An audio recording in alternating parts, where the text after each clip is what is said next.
Aliska. Dan saya Alvina. Dan di sini kita akan menjelaskan tentang materi perencanaan, Pengelolaan dan strategi bisnis. Kalian tahu nggak studi kelayakan bisnis itu apa? Oh, belum tahu tuh kalau kamu Vin.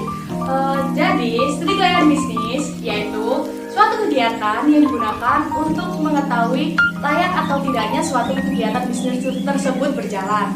Begitu kakak-kakak. Oh, begitu ya. Seperti ini. Kamu sudah jelas? Oh iya teman-teman, kalian tahu nggak apa saja tujuan dari studi kelayakan bisnis? Apa saja tuh?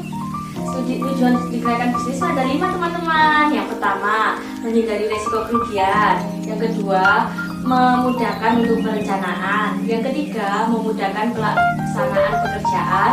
Yang keempat, memudahkan pengawasan. Dan yang kelima, memudahkan untuk mengendalikan bisnis dari kita. Begitu teman-teman.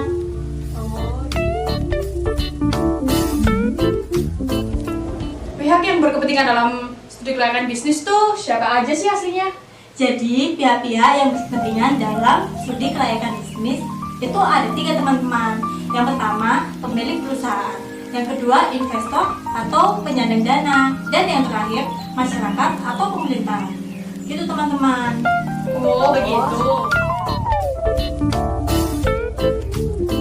Oh iya teman-teman, proses dan tahapan studi kelayakan usaha. Yang pertama, kita harus menemukan ide atau gagasan usaha.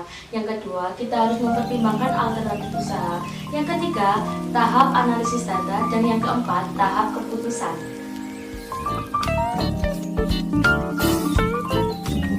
Analisis dari studi kelayakan bisnis yaitu ada analisis pasar, analisis permintaan, ada analisis teknis, analisis manajemen, analisis lingkungan, dan analisis finansial.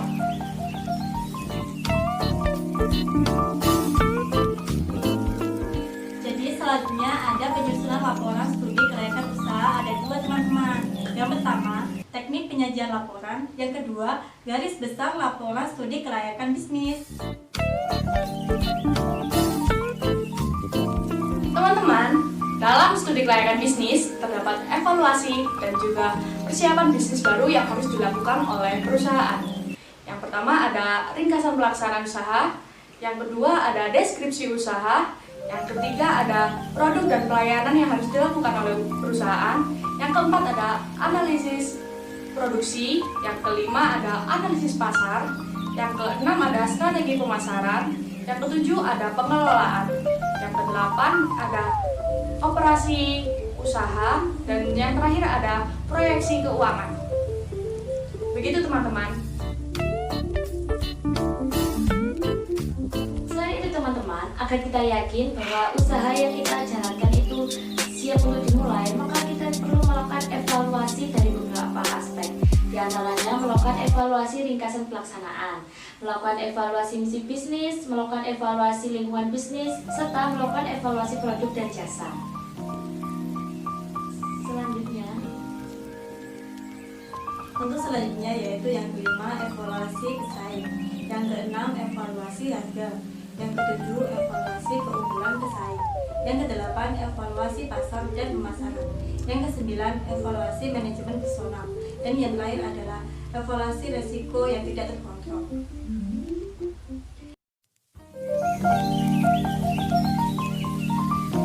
kita memilih usaha buket ini karena kan sekarang musimnya wisuda. Jadi buket ini bisa buat kado wisuda maupun anniversary kalian yang punya pacar. Dan juga hadiah ulang tahun. Di kita, produk kita utama itu lebih ke buket balon, karena di Jombang itu buket balon itu belum Buket balon itu cukup sedikit. ya Bisa. belum familiar banget gitu. Dan di luar juga masih mahal kak. Kalau di kita harganya Lebih miring. Miring di banget. Karena kita itu menggunakan bahan-bahan bekas yang bisa didaur ulang gitu. dan terus Terus Kekurangan pada produk kita yaitu kita hanya membuat karena ada pesanan saja. Kalau tidak ada pesanan, kita tidak membuat barang tersebut. Jadi tidak ada stok gitu. dan untuk kelebihannya yang tadi ya